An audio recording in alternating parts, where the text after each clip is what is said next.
sort of summing up, Planned Parenthood has not in any way, shape, or form denied the truth of the matters set forth on the videos. You heard Mr. Menser describe why they could not possibly be able to do so. What it has done through its CEO, Cecile Richards, is apologize for the tone which was used by the first video character, Dr. Deborah Nucatola, in video number 1.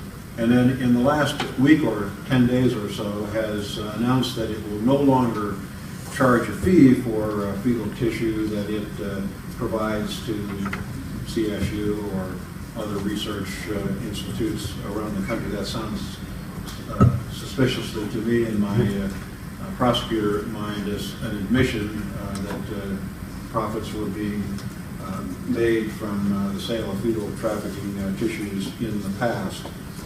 And there are good reasons why Planned Parenthood is circling the wagons, so to speak, around this problem. It has created an enormous public relations problem for them around the country. Congressional investigations in at least 14 states, efforts to defund Planned Parenthood are just ongoing around the country as a result of these videos and as a result of suspect conduct by Planned Parenthood. Planned Parenthood is a billion-dollar enterprise. Over 500 million of its annual revenues come from federal taxpayers. It does not care, in our experience, about the health, welfare, or safety of women. It cares only about its bottom line. 94% of Planned Parenthood's pregnancy-related services are abortion-related. You will hear Planned Parenthood say that it's only really 3%, but they do not count in that 3% all the related services that are provided to a patient in connection with an abortion. They'll separate those services out, called unbundling, to those of you with knowledge in the medical arena, called unbundling or fragmentation, and they'll report those as though they were being provided without any relationship to an abortion-related client. Planned Parenthood is under continuing suspicion of wrongdoing throughout the country. I currently have 3 federal False Claims Act lawsuits going, one in Iowa, one in Texas, and one in Seattle, Washington, against Planned Parenthood for healthcare Medicaid fraud. The one in Iowa, by the way, involves this unbundling, the fragmentation of abortion-related services, taking those services out of the abortion context and billing them to Medicaid is a violation of the federal Hyde Amendment as well as state law as well. And they're under increasing suspicion. Now, at tab 10 of the book that is before you, Alliance Defending Freedom has for the last 4 years or so published a report approximately annually.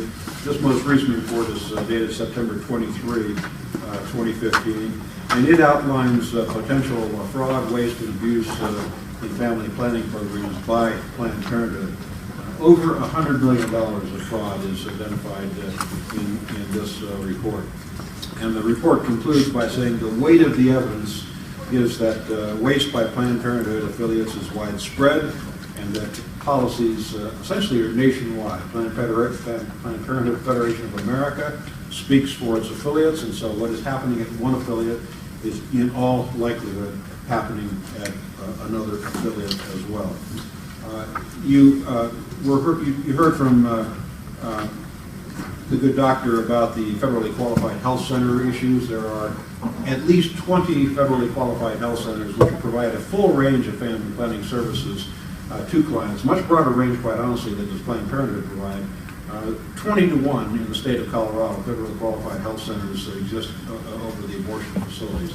I can recall when Jane Norton was the executive director of the Department of Health and defunded Planned Parenthood.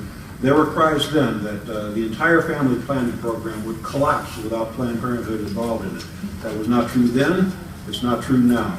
There are more than enough federally qualified health centers and other good family planning services organizations to be able to cover, along with our friends from the pregnancy resource centers, to be able to cover the individuals that are being possibly being serviced by Planned Parenthood, if that's what one would call it. I think, Mr. Chairman, that sums up the testimony that we would like to provide to the committee. I think coupled with the sex abuse claims here in Colorado and around the country, coupled with Planned Parenthood's regular objection to common sense health and safety regulations, many of which have been passed by one body in this General Assembly, but blocked by another. It just goes to show that there is a wealth of things that this committee can do to bring about sanity, transparency, and quite frankly, accountability to Planned Parenthood and to the government agencies that relate to Planned Parenthood in the state of Colorado. Thank you very much, Mr. Chairman. I'd be pleased to answer any other questions that the committee may have. Are there any questions or comments from the